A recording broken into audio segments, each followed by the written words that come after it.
Buenos días, amigas y amigos del Círculo de Independiente. Aquí estamos un día más en el Círculo de Bellas Artes con esta vista espectacular. Un día frío, pero maravilloso, con el azul del cielo de Madrid. Hablando de una semana que, como no, de nuevo nos trae, desafortunadamente, bastante malas noticias, tengo que conocer, especialmente el terrible incendio que esta semana hemos vivido en Valencia, que se ha cobrado 10 muertos, un incendio terrible. En media hora, 2 edificios devorados y, lo más importante, muchas vidas, muchas investigaciones que ahora están en curso, fundamentales, porque evidentemente hay que esclarecer lo que ha pasado, por lo que pueda pasar en edificios parecidos de los años, además, no hace muchos años, es un edificio bastante reciente, por lo tanto es fundamental. Luego, a los incendios reales, terribles, hemos tenido otro incendio, en este caso, en la parte política, como no, en este caso nos ha explotado un caso, el caso Coldo, mano derecha del ex ministro Ábalos, que ha sido un bombazo político importante con un caso de corrupción tremendo, porque estamos hablando del cobro de comisiones durante el periodo de la pandemia, con 20 por un facturado de 54 millones en una empresa que hasta el momento de recibir esos contratos tenía poquísima facturación, prácticamente nula, y que parece conlleva una comisión o comisiones ilegales del señor Coldo y unos cuantos otros investigados que están en prisión en este momento. El caso Ávalo, además, ha explotado también un poco en Casa Socialista y ahora mismo ya el exministro no es diputado por el grupo parlamentario del PSOE, sino el grupo mixto. Algo que estoy seguro a todos los socialistas que me están viendo en este momento duele especialmente. Y en mi caso ya he opinado que me parece que el caso se está llevando mal en relación un poco a la relación gobierno-Partido Socialista, especialmente con el exministro. En estos casos yo creo que ser bastante prudentes siempre. Además de estos incendios, político y real en Valencia, sigue las protestas de los agricultores, que como sabéis perfectamente considero más que lícitas, aunque siempre hay alguna interferencia política, manipulación política, hemos tenido reuniones en Bruselas de los 27 ministros de Agricultura, que ojalá en los próximos días, ya no meses, días, realmente tengan alguna consecuencia positiva en todo este debate y en estas protestas que son del sector primario, que son más que lícitas. Y luego, para acabar, una nota que a mí me parece personalmente interesante, entre otras cosas, porque me ha tocado personalmente viernes pasado tener la posibilidad de presentar el concurso de Miss Trans España 2024, y os puedo asegurar que yo he aprendido mucho de las concursantes, del público, y ha sido una experiencia maravillosa. Lo único malo, se lo digo aquí a la ganadora, Miss Madrid, a Carla Pérez, que ha ganado, que por favor no crezcáis más, porque la ganadora tiene más de 2.000 metros, de 2.000 metros, de 2 metros de altura, junto con las otras concursantes. Os aseguro que parecía un enano. Y muy bajo no soy. Pero bueno, tendremos tiempo de hablar de este concurso maravilloso, porque ahora tengo una invitada muy especial, además puedo decir amiga, Carmen Calvo.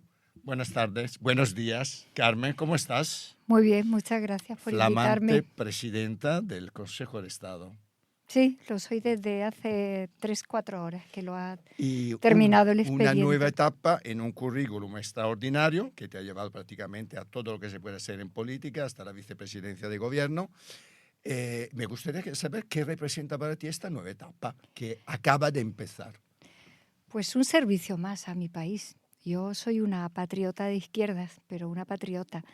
Así que me voy a otro lugar donde trabajar en una institución, en un órgano del Estado, en un órgano constitucional que vela por la calidad de las leyes que hacemos en nuestro país, por la capacidad que un Estado democrático tiene de crear derechos, libertades, regular nuestra convivencia y hacerlo de la manera más estricta posible. Así que voy a estar rodeada de gente que sabe mucho derecho. Es una institución que tiene sus orígenes históricos hace 500 años prácticamente, con el emperador y Carlos. Desconocida por el gran Y público, muy me vas a desconocida por el permitir. gran público, y sin embargo la Constitución lo contempla en su artículo 107, donde dice que el Consejo de Estado es el órgano supremo de consulta del gobierno. Es decir, que ahora me voy al otro lado de donde he estado, al otro lado del gobierno, que es donde informamos al gobierno las leyes que va llevando al Parlamento. Me siento muy honrada. Siempre que puedo estar representando a los ciudadanos o trabajando para mi país, me siento muy honrada. Además, un puesto de mucha responsabilidad. ¿Y te atreverías, antes de empezar, porque acabas de empezar este trabajo, de darme una foto ya desde el otro lado de cómo consideras que ahora mismo estamos en comparación con otros países como España a nivel democrático? Somos una de las mejores democracias del mundo. Estamos dentro de las 20 mejores democracias del mundo. Estamos un poquito por delante, por ejemplo, de Francia, que parece increíble. Así que hemos conseguido en muy poco tiempo, porque 45 años en la historia no es nada, hemos conseguido los españoles la capacidad de vivir en libertad, en diversidad de ideas, en respeto, desarrollar grandes paradigmas de igualdad, crear un estado de bienestar que protege mucho cuando las cosas vienen mal, haber pasado una pandemia sin que se haya hundido la economía de nuestro país, pertenecer a Europa de pleno, estar en todas las instituciones internacionales del mundo. Somos la 4ª economía de Europa, la 14 potencia económica del mundo, y yo creo que hemos vivido uno de los periodos más brillantes de la historia de España, y deberíamos de tenerlo en cuenta, aunque haya momentos difíciles, días mejores, días peores, pero deberíamos por encima de todo tener en cuenta que la estructura de lo que hemos creado en nuestro país es fantástica, y que la estructura hay que cuidarla, aunque luego cada quien tenga ideas diferentes, y no pasar nunca los límites de la buena educación. Y visto que tú lo puedes decir a la mesa, y yo creo que en este momento es un momento para mí difícil. Mucha gente pone en duda todo lo que tú has comentado, que yo subrayo. Clarísimamente hay mucha gente que prefiere pensar que España tiene problemas de demografía, de separación de poderes, etcétera, etcétera, ¿no? De democracia no tiene España problemas. España tiene problemas como cualquier país del mundo en su día a día. Tenemos que seguir creando empleo, tenemos que mejorar sueldos, tenemos que ampliar espacios para que las personas mayores se sientan seguras, mejorar nuestra educación de 0 a 3 para que las mujeres y los hombres jóvenes que tienen hijos puedan desarrollar su trabajo en mejores condiciones. Tenemos que proteger nuestra sanidad pública siempre, siempre, siempre, seguir avanzando en educación y en investigación científica, enfrentarnos a las nuevas tecnologías y a la inteligencia artificial, pero somos un país que ha hecho en 45 años algo ejemplar. Y yo modestamente le pediría a todo el mundo que no perdiéramos de vista nunca el bosque, aunque cada uno estemos en nuestro árbol, pero que seamos capaces de proteger el bosque. Sí, lo que pasa es que los políticos no deberían estar nunca en su árbol, deberían ver siempre el bosque, porque el bosque somos nosotros, los ciudadanos. Pero en este progreso que por supuesto hemos tenido en estos años de democracia, sin ninguna duda, el tema de la igualdad tiene un papel absolutamente fundamental. Tú acabas de publicar un libro, Nosotras, el feminismo en la democracia, que lo tengo aquí, además lo voy a dejar encima de la mesa para que el público lo pueda ver, que acabas de presentarlo. Yo he tenido la oportunidad ya de leer algún capítulo y la primera cosa que me ha no sorprendido gratamente, sino que de dónde me ha surgido esa primera pregunta es la introducción en la cual tú comienzas el libro diciendo que la idea de este libro te surgió estando en tren, viajando en tren con dos chicas jóvenes, entiendo, en el tren, hablando de una tercera que parece estaba asumiendo de forma muy pasiva los malos tratos de su pareja. Y esto te llevó a escribir este libro. Cuéntame un poquito cómo nace el libro, que es un libro además muy didáctico. Yo estoy aprendiendo mucho porque es muy didáctico en relación a la historia que ha tenido, que tiene el feminismo, de la cual tú consideras que eres una representante desde la adolescencia. 14, 15 desde años. los 14 años, efectivamente. Cuéntame un poco por qué nace este libro, por qué esta necesidad ahora de escribirlo. Este libro es producto de lo que he leído, pero de lo que he vivido, de lo que he compartido con muchísimas mujeres, de lo que representa para una democracia que más de la mitad de la población, que somos nosotras, somos más de la mitad, estemos pendientes de resolver muchas cuestiones que tenemos en desventaja. Así que es un libro de carácter reflexivo, pero también es un libro muy vital porque yo estoy ahí. Y efectivamente yo no era proclive a escribir, pero un día, y llevo tanto tiempo dando la batalla por la igualdad entre hombres y mujeres, que un día que iba en el tren escucho a dos chicas que están justificando el maltrato de una tercera que ya conocían. Y no me lo podía creer. Era de estas veces que vas en un vagón que está muy en silencio y oyes, aunque no quieras, lo oyes porque estaban atrás. Y me levanté para ir al otro lado del vagón, al baño, con la idea de ver cómo eran. Si eran muy mayores, muy jóvenes. Eran dos chicas con un aspecto impecable. Yo creo que eran dos mujeres jóvenes formadísimas y estaban naturalizando los malos tratos de una tercera como lo habría hecho mi bisabuela o sus bisabuelas. Y de repente pensé, bueno, lo mío es modesto, pero yo quiero contar el camino que las mujeres hemos recorrido desde que el mundo es mundo, peleando contra situaciones que hemos considerado siempre injustas. Se nos ha prohibido ir a los colegios, se nos ha prohibido tener la patria potestad de nuestros hijos. No podíamos, en muchos casos, ni siquiera disponer de nuestro propio patrimonio en herencia, porque podían perfectamente nuestros maridos, en el caso de estar casadas, enajenarlo. Hemos vivido situaciones de prostitución toda la vida, como si nuestros cuerpos fueran mercancía. La democracia intenta llegar sin que nosotras podamos votar. Tuvimos que pelear sobre la idea de democracia para decir que no es democracia si nosotras no votamos, si no tenemos las mismas posibilidades. Nos ha costado un esfuerzo enorme llegar al siglo XX peleando. Es un homenaje a todas las que han peleado antes, a mujeres que se han abierto paso de manera completamente singular. Las grandes reinas de Europa querían el poder. Claro que nos gusta el poder a las mujeres, esta idea que tenemos que ser siempre papeles secundarios. No queremos papeles secundarios, hay mujeres que quieren el papel principal y sobre todo el de nuestras vidas. Sigue habiendo mujeres asesinadas en cualquier lugar del mundo cada día que nos levantamos. Todo esto es lo que tiene que resolver la democracia, por eso en nosotras, porque es todas, pero tiene un subtítulo que es la democracia en el feminismo y el feminismo en la democracia. No hay democracia sin lo que estamos proponiendo las mujeres feministas. Sin embargo, a mí me gustaría preguntarte, Carmen, tú que llevas desde los 14 años siendo feminista y además has visto los avances que ha habido, por supuesto, en temas de igualdad, ¿crees que estamos en un periodo en el cual hay crisis del feminismo? Porque en los últimos años es indudable que hemos visto cosas que a mí personalmente como hombre, y hablaremos también del papel del hombre en esta lucha, que me parece importantísimo, hemos visto cosas que a mí personalmente como ciudadano antes que feminista no me han gustado nada. Y de hecho, en una manifestación, en las manifestaciones del 8M, en los últimos años hemos visto a veces más de una manifestación que a mí siempre me ha chocado ver más manifestaciones representando o intentando hablar y protestar y pedir más feminismo. Hay varios tipos de feminismo.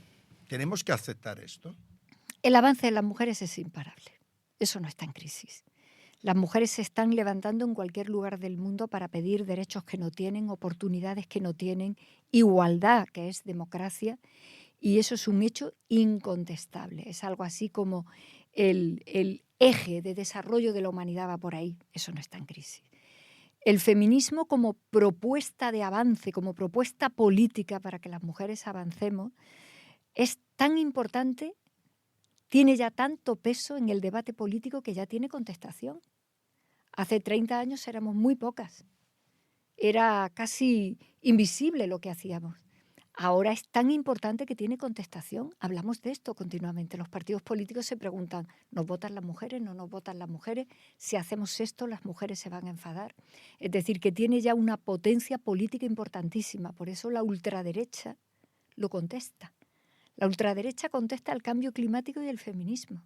No es por casualidad, y es porque sabe que una transformación de la economía al respeto medioambiental del planeta es inevitable, y porque sabe que es inevitable que más de la mitad de la humanidad se levanten por sus derechos y por sus esperanzas. Eso no está en crisis.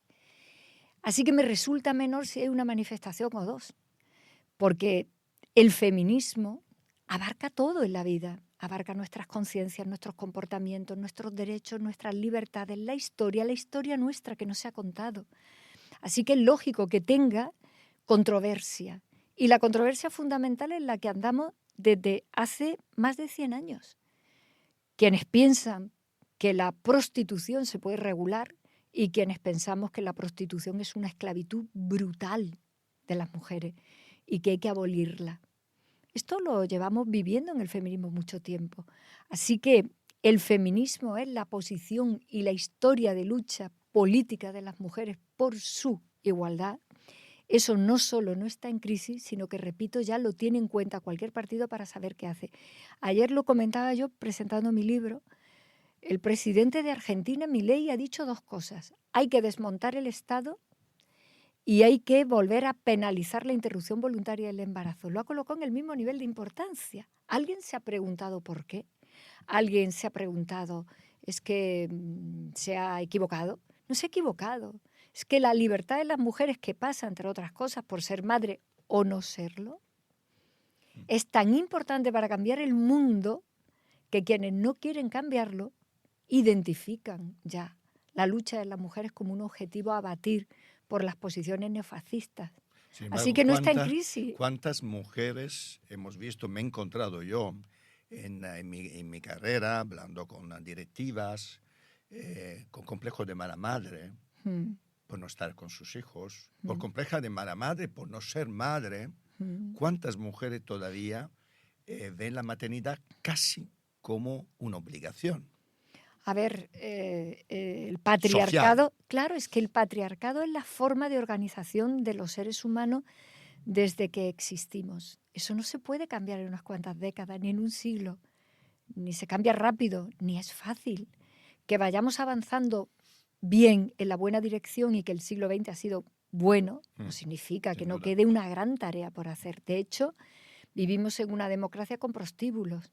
Vivimos en una democracia donde la violencia contra nosotras existe. Vivimos en una democracia donde cada cierto tiempo aparece una chica agredida sexualmente por un grupo de chicos o una asesinada. A ver, ¿alguien ha pensado que esto se iba a resolver tan rápido? Claro, las mujeres venimos de una mística de la maternidad donde se nos ha dicho a lo largo de toda la historia que nuestro destino era ser madre, que ser madre era el sentido de tu vida. Bien, cuando las mujeres hablamos de libertad, hablamos en serio. Nuestra libertad es serlo o no querer ser madre nunca. Y cuando lo somos, que yo lo soy, la sociedad no está adaptada a que nuestra maternidad sea compatible con nuestros puestos de trabajo. Cedemos nosotras a medias jornadas para criar a los hijos. Eso repercute luego en nuestro currículum y en nuestras pensiones, que son peores. Al mundo le queda muchísimo y tiene que empezar grandemente el ámbito político por escucharnos mucho más a las mujeres cuando hablamos de nosotras mismas, que no necesitamos portavoces. Así que todavía hay muchas mujeres jóvenes que renuncian a ser madres por proteger su trabajo. Hay muchas mujeres jóvenes que tienen hijos y lo viven con una angustia tremenda porque querrían quedarse con ellos, pero se van a trabajar. Y ahí los hombres pues tienen que empezar a hacer también cambios de comportamiento muy grandes. La igualdad existirá cuando haya tantos hombres que se quedan en casa para criar sus hijos como mujeres. Tantas mujeres en altísimos puestos de trabajo como varones decidiendo que en sus parejas son ellos los que se van a quedar en casa. Eso está muy lejos. Tú has estado en un gobierno, como vicepresidenta además, que ha sido el gobierno más feminista de la historia a nivel mundial. Ese es un hecho. ¿Es solo un número o lo has vivido realmente como un gobierno feminista e igualitario? Un número no es. Aunque el número es una base, exigencia, efectivamente. Que tenemos que estar en la mitad de todo es que es un derecho, porque somos más de la mitad. Pero eso no garantiza nada más que se resuelve la injusticia que teníamos de la historia de no haber estado. Lo que nos hace avanzar es tener una perspectiva de igualdad. Y una perspectiva de igualdad que lo atraviese todo. Cuando alguien dice, la igualdad la hace el Ministerio de Igualdad, la igualdad la hace el de Igualdad, el de Interior, el de Defensa, el de Exteriores, el de Hacienda. En ese sentido, un gobierno se puede llamar feminista o una corporación municipal o lo que cada quien quiera, cuando hay continuamente ese objetivo en la búsqueda y cuando hay siempre una pregunta en lo alto de la mesa, que es la pregunta que a mí me parece que tendríamos que hacernos siempre. Cada vez que tomamos una decisión colectiva, la pregunta es, ¿cómo le afecta a las mujeres? ¿Cómo le afecta esto a los hombres? Si les afecta de manera diferente, tenemos que volver a redefinir lo que vamos a hacer. Si les afecta de manera igualitaria, está bien elegido. Si tenemos que intervenir más en el campo de las mujeres, hay que hacerlo. Esa pregunta es la que no se hace la política hasta hace nada, nunca. Y ahora hay que hacerla porque cuando decimos familias monoparentales, te queda así y dices, bueno, pues hay que familias que tienen un progenitor solo con la prole. El 87,3% es de mujeres con hijos. Luego, la idea monoparental es fundamentalmente mujeres con hijos. La ley de familia que lo reconoce. Efectivamente. Que también y que los equipara con dos numerosas. hijos. Efectivamente. Pueden ser numerosas. Pero la perspectiva feminista es hacerte esa pregunta. Las políticas que quieras desarrollar para las familias monoparentales, que por cierto son las que están en franjas de pobreza más importantes, tendrás que decidirlo pensando que la inmensa mayoría son mujeres con hijos solas, no hombres solos con hijos. Eso se llama realismo, eso se llama justicia, eso se llama hacer política en serio, eso se llama democracia. Y Carmen, ¿se puede ser feminista siendo de derecha? No. No, porque el feminismo tiene una historia. Tiene una historia. Y esa historia viene del campo progresista. Nadie lo va a poder obviar. Otra cosa diferente es que las derechas democráticas tienen obligación de pelear por lo que la Constitución dice. La Constitución dice en el artículo 9 y en el 14 que a nadie se le puede discriminar por razón de sexo y que hay que remover los obstáculos para que la igualdad sea de verdad. Eso combinado, 9 y 14, le obliga también a la derecha democrática.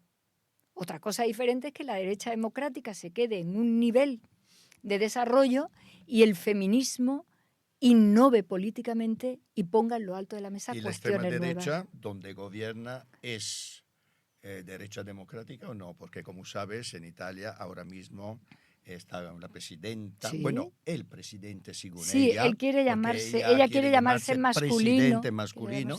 De hecho, curiosamente, como sabes, ha sido elegida el hombre más importante en Italia. De Italia, que lo es sin duda. Efectivamente. ¿Qué opinión tienes de esta situación en un país que se supone debería ser por lo menos tan democrático y tan civilizado como España? Por lo menos. Yo me he dedicado mucha parte de mi vida a mi trabajo en la universidad, soy profesora de universidad, y le explico siempre a mis alumnos que todas las sociedades democráticas avanzadas y consolidadas, Inglaterra, Francia, España, Estados Unidos, siempre tienen entre un 10 y un 14 de fascistas. Siempre los hay. Gente que no quiere la democracia, que les gustaría mucho más un modelo donde uno de ellos mandara y todos los demás obedeciéramos sin derechos. Eso existe. Y eso es lo que ha hecho... Y nunca ha dejado de existir tampoco en España. Efectivamente. Cuando decía que estábamos jurados de extrema derecha. Lo que ocurre ahora es que son más visibles y se organizan.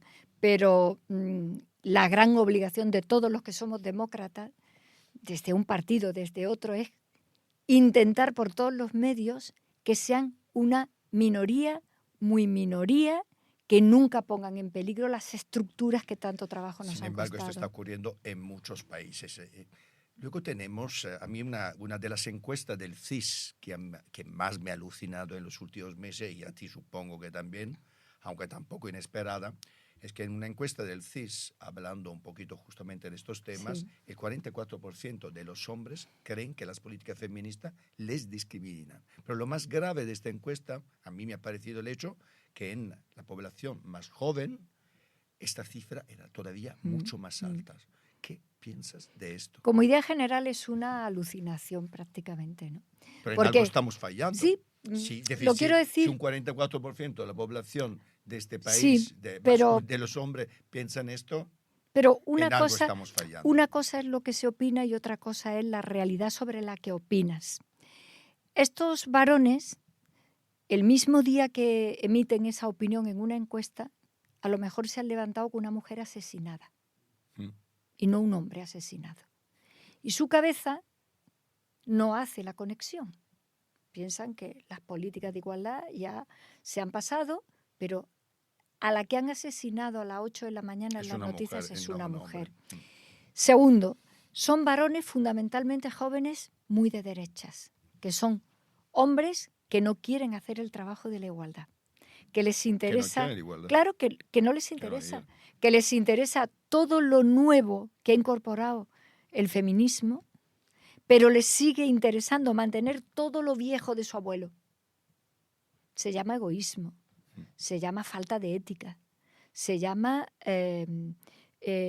una especie de oportunismo brutal contra otro ser humano que son las mujeres jóvenes, que curiosamente en ese colectivo de las mujeres jóvenes son mucho más progresistas que los varones y están sosteniendo electoralmente las democracias. Es curioso, pero esa combinatoria de análisis de género es muy interesante hacerla.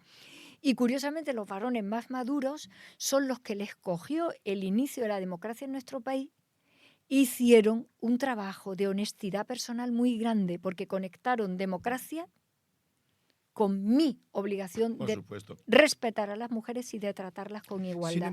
Sin embargo, a mí me gusta siempre ser un poco autocrítica. Y cuando veo estas encuestas, que son una alarma, clarísimamente, es una bombilla roja en nuestra población, siempre pienso que algo estamos haciendo mal. Y a mí me gustaría preguntarte si, honestamente, tú consideras que desde el Ministerio de Igualdad, no te hablo del ministerio actual, de la nueva ministra, porque lleva poquísimo tiempo, por lo tanto, política de igualdad suya ha podido poner en marcha poca. Sin embargo, el último Ministerio de Igualdad sí que ha tenido muchas polémicas, muchísimas. Y no solo criticada por la derecha, criticada también mucho por la izquierda. Me gustaría saber si, de alguna forma, ha habido, entre comillas, responsabilidades en esto. Puede ser esta encuesta una consecuencia de políticas de igualdad que a veces, a mí personalmente, por lo menos en las formas, me han parecido algo sectarias y excluyentes. Pero esta es mi opinión. Me gustaría conocer la tuya porque sí, la has vivido al lado, además. Y además yo creo que he sido una persona en este sentido, me habré equivocado, habré acertado, no lo sé, pero en cualquier caso creo que he sido bastante sincera con los ciudadanos cuando he dicho lo que opinaba, ¿no? Es que yo creo que cuando a las mujeres de España, de cualquier lugar del mundo, nos queda tanto por recorrer, con la brecha salarial, con las peores pensiones, con las chicas jóvenes retrasando su maternidad hasta más de los 40 años porque no tenemos resuelto todavía la educación de 0 a 3. Cuando tenemos todavía grandes niveles de poder mediático, económico y científico donde no llegamos las mujeres. Cuando tenemos todavía que resolver que la interrupción voluntaria del embarazo no te haga hacer 200 kilómetros fuera de tu comunidad. Cuando tenemos prostíbulos abiertos con mujeres traficadas de cualquier lugar del mundo. Cuando la agenda es esa, que es una agenda que la puede entender cualquier persona con un mínimo de honestidad y de ética democrática, bueno, pues hemos puesto el foco en otras cosas. Entonces, es entendible que mucha gente se haya confundido por el camino. Se ha visto representada. Te hablo de progresistas. Claro, cuando tú le dices a alguien, mire usted, las mujeres de este país, muchas mujeres de este país, no me refiero a las que son funcionarias, tienen casi 340 euros menos de pensión que los hombres, porque han tenido que haber interrumpido sus caminos curriculares para cuidar hijos, para cuidar a otras personas, han tenido trabajo de media jornada y han cotizado menos. Cuando tú le dices a alguien esto y le dices, hay que hacer algo con esto, como hicimos cuando pusimos las pensiones no contributivas para las mujeres que trabajaban en casa, que nunca cotizaron, que llegaban a la vejez y no tenían nada, cuando tú dices esto en la calle, lo entiende casi todo el mundo con una mente decente, con un corazón que bombee igualdad. Pero cuando de repente pones el foco en otras cosas, hay mucha gente que se puede haber confundido por el camino. ¿Qué se excluye del Yo lo camino? dije un día y no me importa repetirlo, me sentí muy, muy reconfortada porque el Ministerio de Igualdad lo volviera a tener mi partido. Le deseo mucha suerte a la ministra, pero creo que nos queda tanto por hacer, tanto todavía que batallar contra la violencia, contra los datos que tenemos de violencia sexual contra las mujeres, que no decrecen, sino que están creciendo, que me parece Y que... entre las mujeres que reciben violencia, e incluso muchas asesinadas, también son las mujeres trans. Sí. En esto tú has estado envuelta en muchas polémicas, hasta algunas personas te han llamado transfobo. Lo que no soy. Me gustaría saber qué le falta a la ley trans para ver, ser como a ti te gustaría. No, a la ley trans le hubiera faltado haber entrado con debate pausado, que pudiéramos en el Parlamento haber llamado en el Congreso de los Diputados a expertos, a expertas y haberlos Es decir, que se ha hecho con escuchado prisa, prácticamente. en supongo. 48 horas, sin haber tenido debate.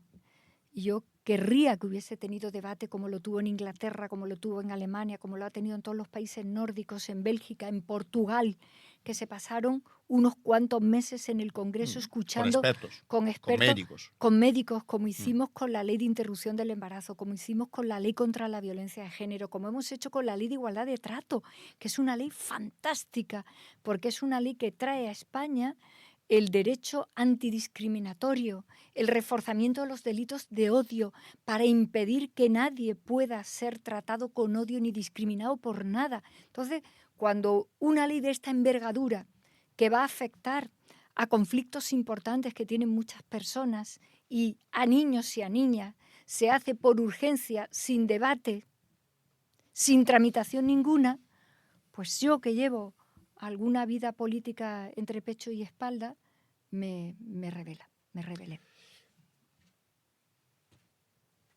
Nosotras, el libro de Carmen Calvo, yo os pediría, os sugeriría de leerlo, porque yo de verdad estoy aprendiendo mucho.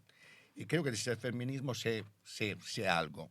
Pero antes de irte, Carmen, en un titular, no puedes irte sin comentarme algo de la polémica del caso Koldo. ¿Qué opinas de esto? Pues que... Brevemente, no, porque sé que podemos decir poco. No, todavía. Repugnante que alguien, hipotéticamente, se haya estado beneficiando cuando tanto sufríamos. Yo estuve en un hospital sin saber si moría o no. Yo estuve sufriendo en Moncloa para sacar adelante y te vimos en el a Congreso, este país. Si me permite muy decirlo, muy mal, pero sentada. Sin alta médica para ayudar a mi lugar, que era la vicepresidencia. Así que me parece repugnante que esto haya podido ocurrir, que se tiene que averiguar y que a quien corresponda en un banquillo responda ante la ley, porque es absolutamente indignante con todo lo que hubo que vivir, con todo el miedo que pasamos, con todas las personas que hemos tenido que enterrar porque murieron por COVID, que haya alguien en esos momentos pensando cómo se queda con dinero que no le corresponde. Así que me resulta repugnante y me parece que tenemos una democracia y un sistema jurídico y de justicia para poner foco sobre ese asunto y que responda a quien toque responder. ¿Y qué sentimientos has tenido viendo la rueda de prensa de Ábalos dejando el grupo parlamentario del PSOE? Yo a Ábalos le estimo mucho personalmente y él dice... Además, está bajando mucho. Efectivamente, y él dice que está absolutamente al margen de todo esto, ¿no?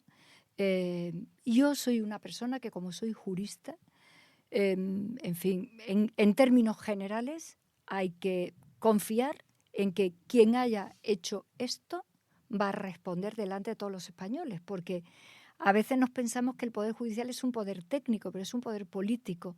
Nuestra Constitución dice algo tan interesante como que todos los poderes emanan del pueblo español. Totalmente. También el Poder Judicial nos representa y que quien haya hecho semejante cosa, que la pague. De nuevo, nosotras, todos. Porque la lucha feminista, como he dicho antes, lucha democrática. Y como escribe Carmen, estamos involucrados todos y todas, mujeres y hombres y mujeres. Gracias, Carmen. Como siempre, a ti, ha sido muchas un placer. Gracias. Muchas gracias.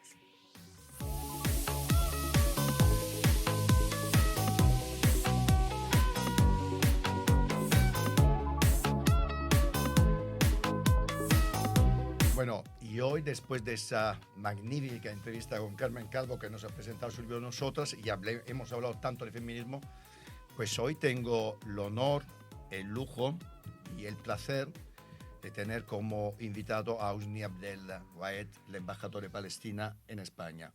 Muchísimas gracias por venir, embajador. Gracias por Muchas invitarme. gracias por venir, y desde aquí, en el abrazo que le has dado cuando ha entrado, quiero darle un abrazo a su pueblo, que desde hace, ya no solo desde octubre del año pasado, sino desde hace 80 años, está recibiendo, soportando un sufrimiento que es absolutamente constante. Pero desde octubre ya se cuentan casi o más, porque ya la actualización de las cifras es terrible, 30.000 muertos, palestinos, niños, niñas asesinados, mujeres asesinadas, y un entero país que está raso, prácticamente, destrozado.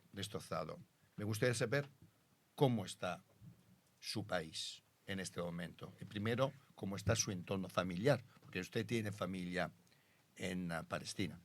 Yo soy palestino y la verdad es que mi pueblo es mi gente, es mi familia. Aunque no sea mi familia directa, pero es mi familia.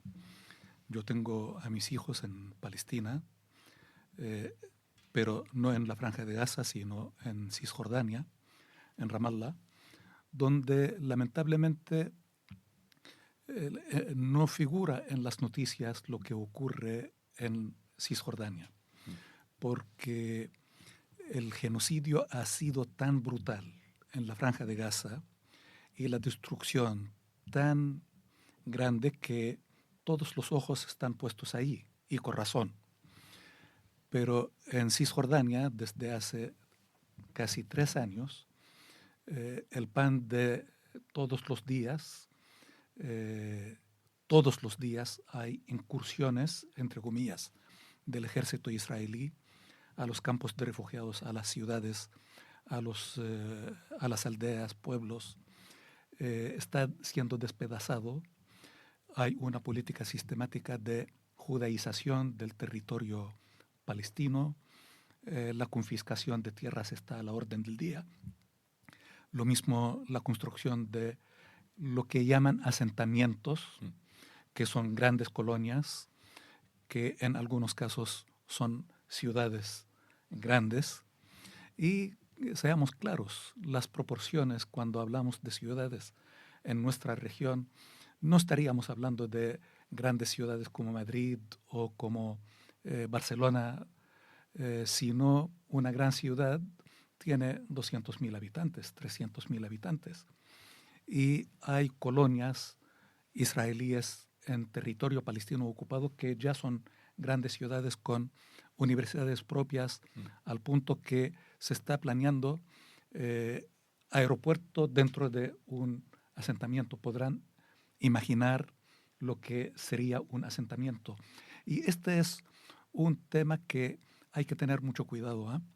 Porque el colonialismo cultural, donde la palabra tiene una preponderancia y un protagonismo enorme, es el origen de los otros colonialismos. Y en nuestro caso han manejado esto de una forma tan diabólica que han impuesto conceptos, vocablos, definiciones que no se corresponden con la realidad. Porque en nuestro caso no se habla ni de ocupación ni de colonialismo, se habla de conflicto. En nuestro caso no se habla de colonias, se habla de asentamientos. Y ustedes que son de habla hispana entienden mejor que yo lo que significa asentamiento. Asentamiento. Y en Cisjordania, ¿usted teme una nueva intifada, un alzamiento popular de su pueblo? Porque por el momento me parece muy bien que usted ha subrayado lo que está pasando en Cisjordania, porque a veces, evidentemente, con la noticia tan terrible que nos viene de Gaza, nos concentramos en el genocidio que está pasando en Gaza, pero nos olvidamos que hay muchos muertos también ya en Cisjordania, desde octubre. Ha habido, me parece, casi 200 muertos, No. si no me equivoco. No, desde octubre ya hoy hay 3 en Tubás y el campamento de refugiados Al-Farha, cerca de esa ciudad. Hoy hay 3 que fueron asesinados. Por lo tanto, Solo hoy. Sí. En promedio tenemos más de 3, 4 asesinados en Cisjordania. Cada día. Cada día. No estoy refiriéndome a los heridos ni a los detenidos, No, los muertos. que desde el 7 de octubre hay más de 7.000 encarcelados, de los cuales la mayoría sin cargo, sin acusación, sin juicio, lo que ellos llaman detención administrativa. Y esto puede durar 6 meses como puede durar 12 años, 15 años, y hay casos de prisioneros que estuvieron 13 y 14 años detenidos sin juicio, sin sentencia. Pero sería poco afortunado de mi parte hablar de este sufrimiento y no hablar de la Franja de Gaza, donde han superado todo lo normal, todo lo normativo, todo lo reglamentado. Porque lamentablemente muchos de los políticos occidentales han ido en peregrinación uno tras otro a darle su apoyo incondicional a Israel y otorgándole el llamado derecho a la autodefensa. Y aquí es importante destacar que esto es otro engaño, porque en el caso de una potencia de ocupación que ocupa a un pueblo y un territorio, lo que hace no es autodefensa, sino es matanza, es represión. Autodefensa se trata entre 2 estados independientes y soberanos. Cosa que no es. Uno agrede al otro, entonces el agredido tiene derecho a la autodefensa. Pero en nuestro caso somos un pueblo y un territorio ocupado y la potencia de ocupación no tiene tal derecho porque ocupa y reprime a un pueblo. ¿Cómo valora, embajador, lo que pasó en octubre, es decir, el ataque terrorístico de Hamas que llevó a más de 1.000 muertos, entre los cuales, como sabe usted, incluso extranjeros en Israel? ¿Cómo valora esta acción que ha desencadenado una respuesta que supongo a nadie le ha sorprendido, desafortunadamente, visto cómo ha reaccionado siempre Israel? Mire, ver esto como un hecho aislado es un grave error, porque no lo es, porque esto es producto de las políticas de ocupación israelí. Nadie recuerda que la Franja de Gaza estuvo sitiada durante 17 años, donde no se podía entrar ni salir ni una mosca sin el consentimiento y el permiso del Estado de ocupación israelí. Nadie recuerda que la Franja de Gaza había sido agredida en los últimos 16 años 5 veces. Solo, y porque esto es producto del colonialismo cultural impuesto, solo se recuerda lo que afecta a Israel. Bueno, en nuestro caso no. No. Y en mucha prensa, como sabe usted, en la mucha prensa española, en absoluto nos vemos colonizados a nivel de relato, para nada. Por esto le preguntaba, porque desde luego el ataque de Hamas y los más de 1.000 muertos que ha habido en esa acción ha desencadenado. Por lo tanto, me gustaría saber qué opina de esa acción. Mire, porque, como puede imaginar, desde el punto de vista de periodista, incluso de políticos aquí, que no estamos colonizados mentalmente por el relato de Israel, evidentemente ha sido un shock en la comunidad internacional. Por lo tanto, no podemos no preguntar qué ha causado esa acción y si de alguna forma ustedes o la Organización de Liberación de la Palestina, que al fin y al cabo es el único representante legítimo políticamente vuestro, ¿qué opináis de una acción que de todas maneras ha llevado muchos civiles asesinados que evidentemente no tenían mucho que ver con lo que está haciendo el ejército de Israel? Bueno, está de más decir que Hamas es nuestro adversario político e ideológico. No compartimos ni sus políticas, ni su ideología, ni su accionar. Imagino. Pero esto no es motivo de el genocidio que está cometiendo el Estado de Israel. También hay que recordar que muchas veces caemos en la trampa de no ser precisos. Porque, y nuevamente, yo no comparto lo que hace Hamas, ¿eh? Pero ¿por qué en todos los casos donde hubo colonialismo y ocupación de una potencia extranjera, ha sido legítimo luchar en contra de la ocupación? En el caso de Ucrania, por ejemplo. En todas partes. Y aquellos que luchan son héroes, son combatientes por la libertad, son luchadores, son casi seres sublimes. En el caso de Palestina, los que luchan son primero reprimidos y en muchos casos también los que luchan por la libertad son reprimidos, ¿eh? Casi siempre. Pero son tildados, en el caso nuestro, de terrorismo.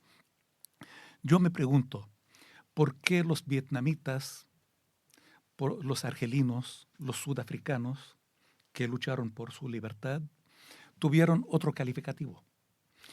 ¿Por qué los antecesores de Talibán? Este es el colonialismo. Pero ¿por qué pasa con Israel? Porque le puedo asegurar que para muchos es muy complicado entender, por supuesto, como puede imaginar. Bueno, usted sabe cuál es incluso el papel de España a nivel de gobierno, sabe usted lo que se ha dicho, lo que se ha hecho, y incluso el alto representante de la Unión Europea, Josep Borrell, ha dicho claramente, se ha hablado claramente de genocidio en relación a lo que está pasando. Es así. Pero usted, ¿por qué cree que en relación a Israel hay esta complacencia internacional de no reconocer lo que pasa?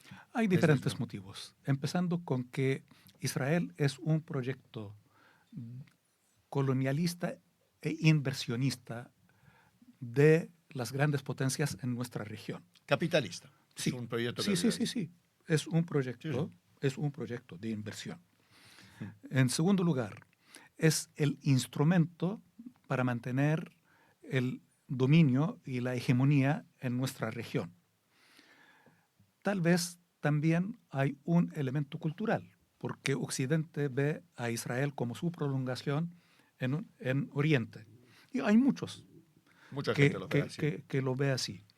Y si fuera así, ¿qué está haciendo en Oriente? ¿Por qué no se lo llevan?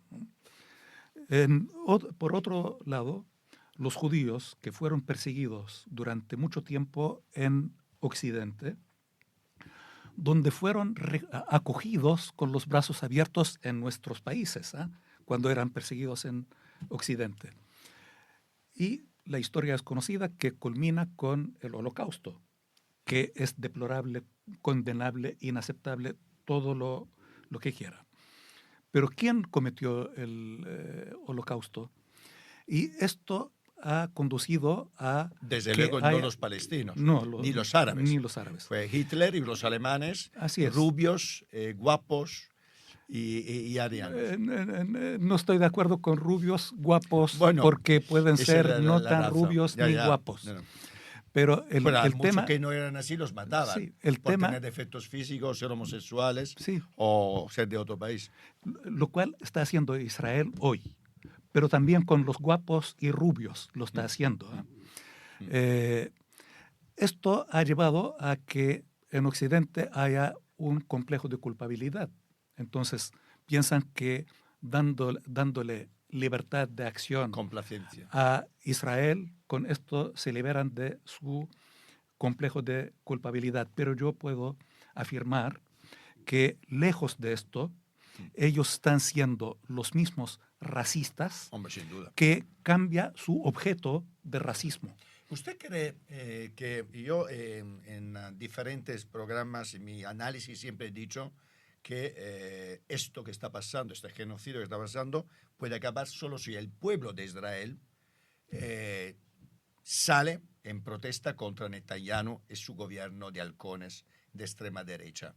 ¿Usted cree que puede haber una solución interna en Israel que acabe con esto y que cambie las políticas con Palestina, con los palestinos en Israel? ¿O cree que es una batalla perdida? No hay batallas perdidas. Nosotros apostamos por la vía pacífica y nosotros creemos que la sociedad israelí tiene una gran responsabilidad. Lamentablemente, desde el año 48 a la fecha, ha habido un proceso de adoctrinamiento que ha llevado la sociedad israelí a posiciones de extrema derecha fascista. Hoy, la sociedad israelí es de extrema derecha y su gobierno es de fascismo. Es decir, que el pueblo en este momento apoya estas políticas fascistas.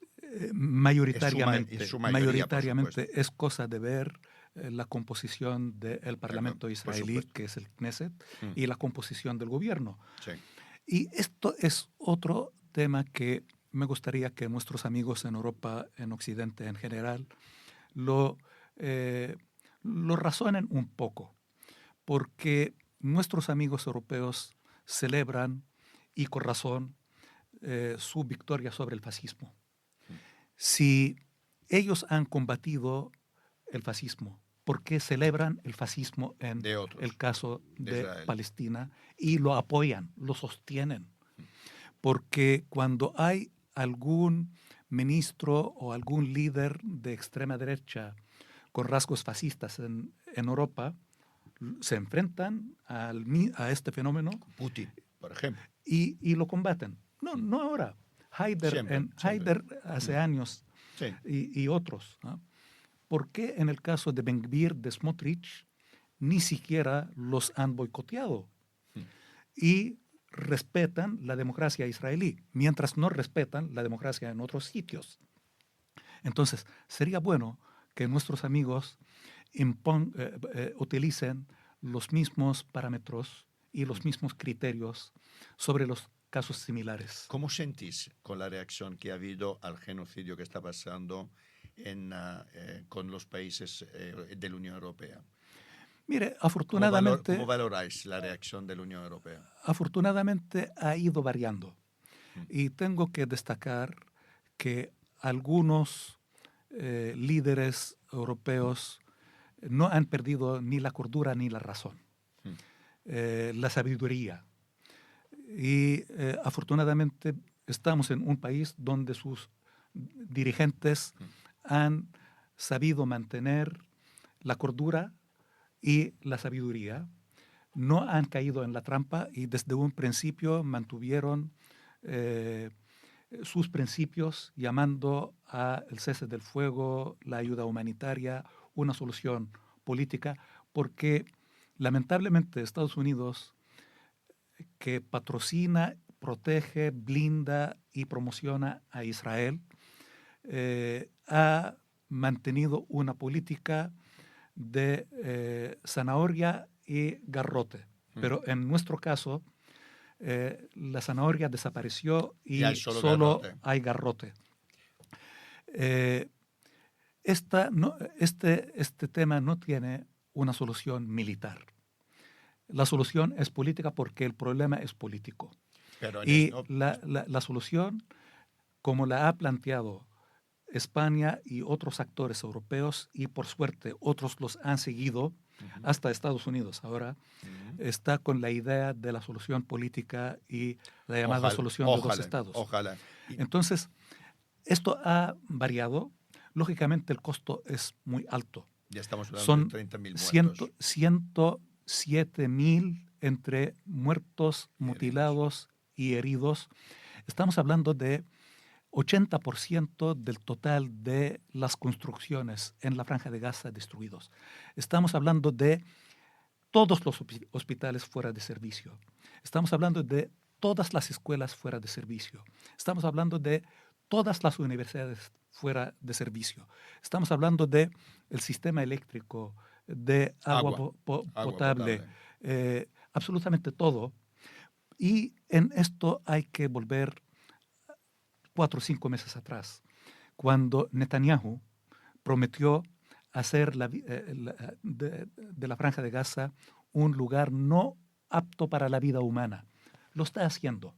Y hay que volver también 5 meses atrás, cuando el ministro de Defensa israelí, Yoav Gallant, dijo que no iban a permitir el ingreso ni de agua, ni de comida, ni electricidad, ni combustible, ni medicamento, y dijo que no vamos a permitir que esto llegue a animales, trata a los palestinos de animales.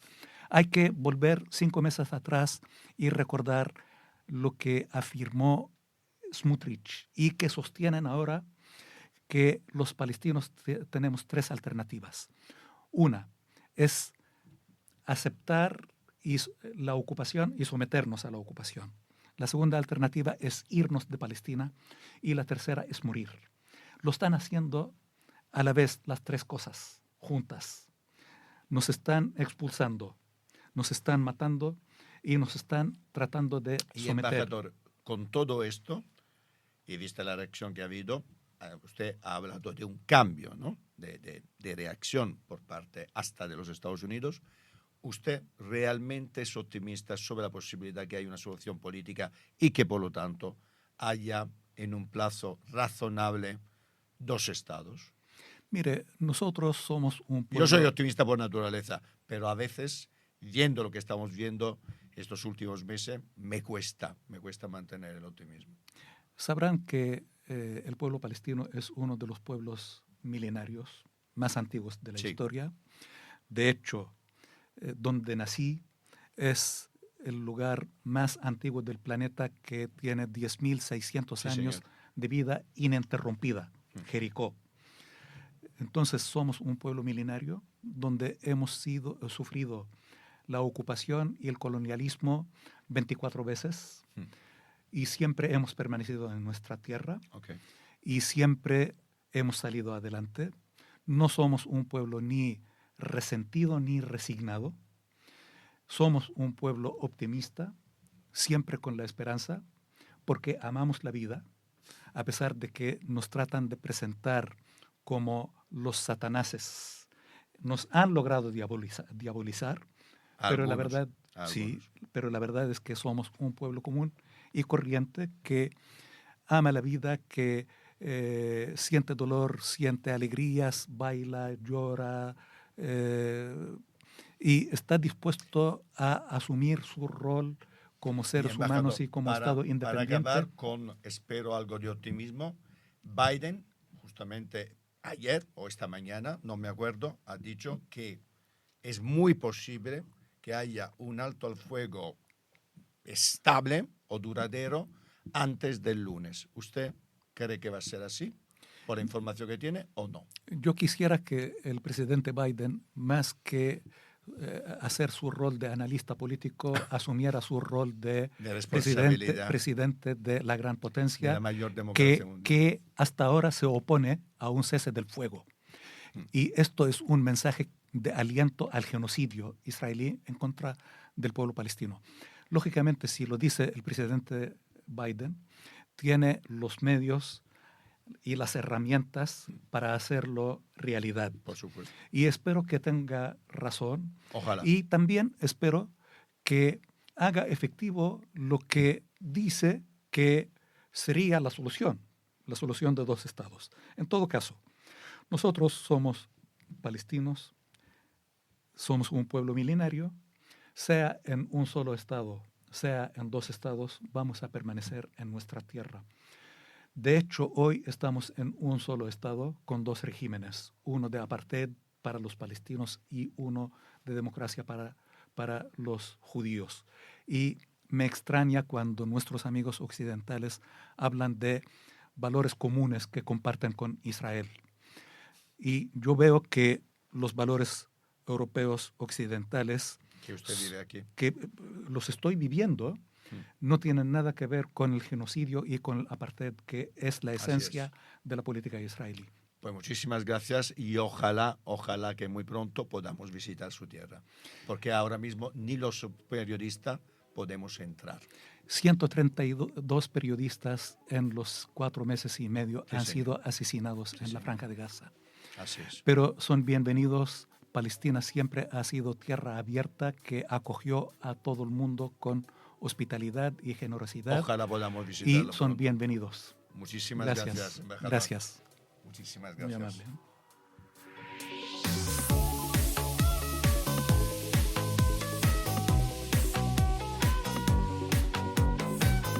Bueno, después de esta entrevista tan emotiva y muy dura, os puedo asegurar que para mí, hablando con el embajador de Palestina, me resulta tan chocante ver a alguien, a un palestino, en este caso el embajador, con esa tranquilidad, con esa serenidad dentro del dolor que están viviendo, que a mí me produce un respeto y de verdad una admiración, porque creo que tiene que ser durísimo.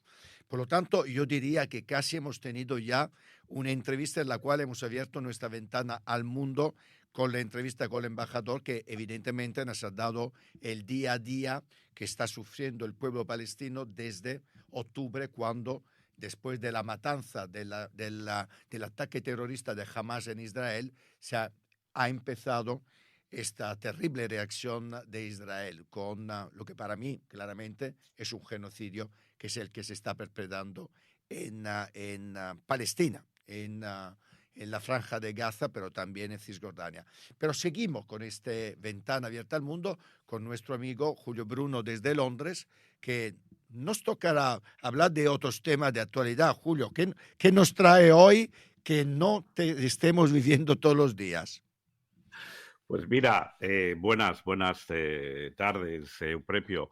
Desgraciadamente tú has hablado hoy con nuestros personas en Palestina, y ahora te voy a hablar de Rusia, porque no nos podemos olvidar de lo que está pasando en Rusia y lo que significa la geopolítica mundial ahora mismo, y no solo la guerra de Ucrania, sino lo que Putin significa y qué ha pasado en Rusia desde 1991, ¿no? En lo que era la Unión Soviética. ¿Y por qué nos encontramos aquí? Si piensas un poco que Rusia en el 1991, la Unión Soviética, se abre al mundo y Gorbachev había creado la expectativa de que Rusia iba a pasar a ser una democracia al estilo quizá europeo, y esto nunca ha sucedido. Si te das cuenta, a partir de Boris Yeltsin y con la subida de Putin al poder, que ya son muchos años, tanto de presidente como de primer ministro, lo que Rusia ha hecho es una regresión democrática bestial. Estamos en una autocracia, por no llamarla dictadura, y el evento de hace 2 semanas, por llamarlo algo, la tragedia del asesinato de Alexei Navalny, pues nos demuestra que efectivamente esto es una dictadura. Con cualquier nombre que la quieras llamar, las elecciones que hacen son pues de cachondeo, quizá como otros países que no voy a mencionar ahora, y es el problema que tenemos ahora viendo lo que está pasando no solo con Ucrania, sino cuál es el futuro de Europa y del mundo con una Rusia, con un dictador al poder que no se va a cortar en nada en cargarse a la competencia o a los oponentes. Hemos visto también con Boris Nadezhd, con el único disidente, digamos, político, que también está contra la guerra, que también se lo ha prácticamente cargado, no en este caso físicamente, pero sí que no le deja ser la oposición.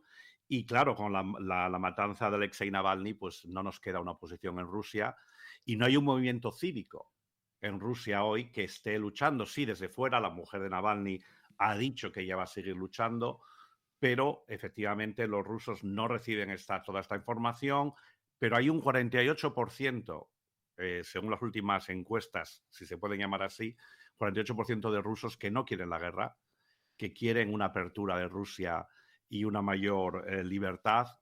No hay libertad de prensa en Rusia, parece que sí, pero no la hay. Y parece que todas lo que estamos haciendo tanto en Europa como en Estados Unidos de sanciones a Rusia no causan efecto. Es que además las sanciones, como sabes, es decir, hay otra manera para agirarlas, ¿no? Es decir, para que no le afecte, porque hay otra parte del mundo que no son Europa, que no son Estados Unidos, hay otros países que por Sí, supuesto tiene importaciones, tiene exportaciones, por lo tanto yo creo que digamos que no ha sido ni una bofetada no. para los rusos. Bueno, desde luego para Putin nada. Para la economía de los rusos, bueno, probablemente para la población, ¿no?, más vulnerable. Pero como a Putin le importa un pepino, la población rusa, es que le da Efectivamente. igual. Pero la propia España está importando un 32% más de Claro, energía desde la guerra, porque no nos queda más remedio del gas. claro, claro. Y aunque sabes los problemas con Argelia para suministrarnos de gas, etcétera, con lo cual sí, efectivamente, Rusia tiene grandes aliados ahora como son China, como son quizá particularmente Irán y otros, y les está dando un poco bastante igual, ¿no? En el fondo él se siente, yo creo que se debe sentir ganador de su hombre fuerte, autócrata, y está esperando a las elecciones de noviembre en Estados Unidos porque sabe que si su amigo Trump entra en poder, lo cual es posible o Hmm. bastante posible, que todas estas sanciones y todo lo demás Se van a quitar, desaparezca claro, y se quede ya con todo lo que quiera de Ucrania una vez que ha destrozado la mitad de ese país. por supuesto. Y efectivamente esto es lo que parece que puede pasar. Hmm. Dime una cosa, ¿te atreverías a decir cuál puede ser desde tu punto de vista una, bueno, no una solución, porque Putin hasta cuando esté al poder, yo creo que que no va a haber ninguna alternativa. ¿Qué crees que debería hacer la comunidad internacional para tener alguna chance de cambiar la situación en Rusia?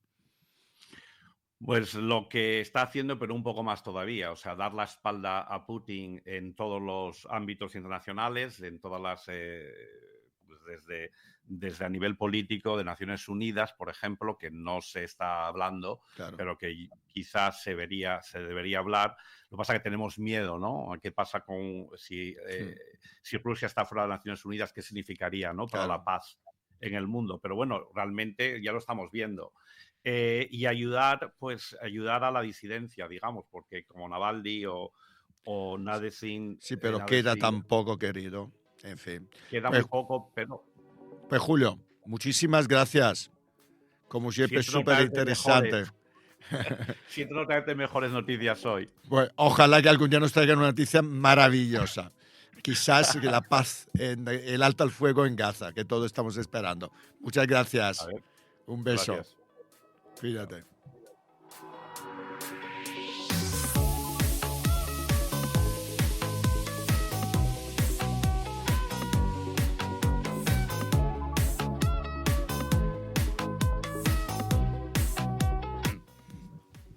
Bueno, pero no nos podemos olvidar, en un programa tan intenso como hoy, que somos invitados del Círculo de Bellas Artes, este centro cultural maravilloso que tiene siempre una agenda alucinante, que Miguel Ángel San Juan nos dirá un poquito esta semana qué nos trae. Pues vamos allá, vamos con las principales actividades de la semana próxima para que todos nuestros oyentes vengan al Círculo. El jueves día 7 de febrero a las 8 de la tarde va a haber una mesa redonda sobre poesía joven en La Pecera, que es la cafetería del Círculo de Bellas Artes, para quienes no la conozcan.